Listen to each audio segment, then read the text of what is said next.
মায়ের কাছে সন্তান যখন কোনো কিছুর আবদার করে আর সেই আবদারটা যতদিন পর্যন্ত মা পূরণ করে দিতে না পারে মায়ের মনে কিন্তু শান্তি পায় না। ঠিক সেই রকম আয়ান যখন আমার কাছে কোনো কিছুর আবদার করে আর সেই আবদারটা আমি যতদিন পূরণ করতে না পারি আমার কোনো কিছুই ভালো লাগে না।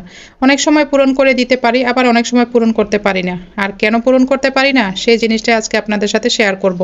তবে হ্যাঁ, ওর আবদারগুলো থাকে খুব ছোট ছোট। কারো কাছে কোনো কিছু দেখলে, কোনো কিছু শুনলে তখন সে মনে মনে সেটা নিয়ে চিন্তা করে।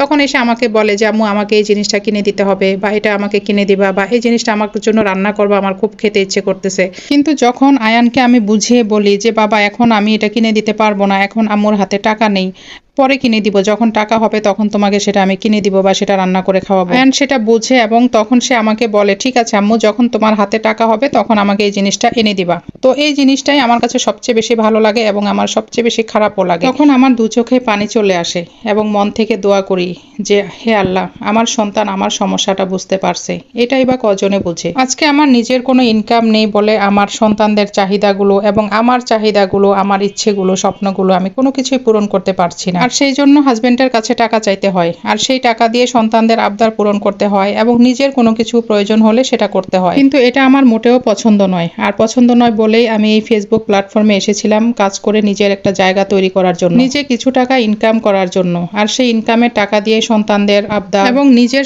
ছোট ছোট স্বপ্নগুলোকে পূরণ করার জন্য।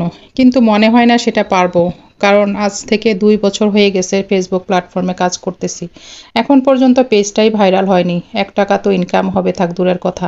জানি না কেন এমন হচ্ছে, আর আদৌ কি আমি পারবো কিনা।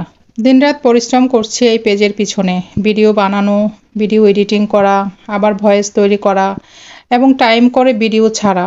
সংসারের কাজের পরেও এই সব কিছু করা আসলে খুবই কষ্টকর হয়ে যাচ্ছে। ধীরে ধীরে যত সময় যাচ্ছে ততই হতাশ হয়ে পড়তেছি যে আমি কি পারবো, আমি কি সন্তানদের আবদারগুলো, সন্তানদের চাওয়া পাওয়াগুলো আমি পূরণ করতে পারবো আমার নিজের ইনকামের টাকা দিয়ে।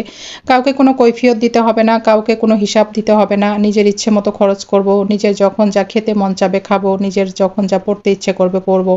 আর 10টা মেয়ে যদি পারে তাহলে আমি কেন পারবো না? আর 10টা মানুষ যদি সাকসেস হতে পারে, সফলতা পর্যন্ত পৌঁছাতে পারে, তাহলে আমি কেন পারবো না? অনেক সময় মনে অনেক কষ্ট হয়, মন চায় চিৎকার করে কাঁদি যে আমি পারবো না, আমি হয়তো হেরে যাব, এই প্ল্যাটফর্ম আমার জন্য না।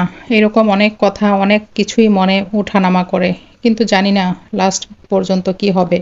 তবে এটা আমার বিশ্বাস, আপনারা যদি আমার পাশে থাকেন অবশ্যই আমি সাকসেস হতে পারবো, সফলতা পর্যন্ত পৌঁছাতে পারবো এবং আমার ছোট ছোট মনের আশাগুলো, ইচ্ছেগুলো, স্বপ্নগুলো আমি পূরণ করতে পারবো। এতক্ষণ ধৈর্য ধরে যারা আমার ভিডিওটা দেখেছেন এবং আমার কথাগুলো শুনেছেন, যদি আপনাদের মনে বিন্দু পরিমাণ কষ্ট অনুভূত হয় বা আমার জন্য ভালোবাসা জাগে, তাহলে অবশ্যই আমার ভিডিওটা প্রচুর প্রচুর পরিমাণে শেয়ার করে দিবেন, যাতে এই ভিডিওটা আমার ভাইরাল হয়ে যায় এবং আমি সফলতা পর্যন্ত পৌঁছাতে পারি। আমি আল্লাহর কাছে আপনাদের জন্য অনেক দোয়া করব, প্রাণ ভরে দোয়া করব এবং আমার মন অনেক খুশি হয়ে যাবে। আর একজন মানুষের মন খুশি করতে পারলে আল্লাহর কাছে কিন্তু যা চায় সেটাই পাওয়া যায়। তো আমি চাই আমার এই ভিডিওটা আপনারা অনেক বেশি পরিমাণে শেয়ার করে দেন এবং সুন্দর সুন্দর কমেন্ট করবেন এবং লাইক দিয়ে ফলো দিয়ে অবশ্যই পাশে থাকবেন।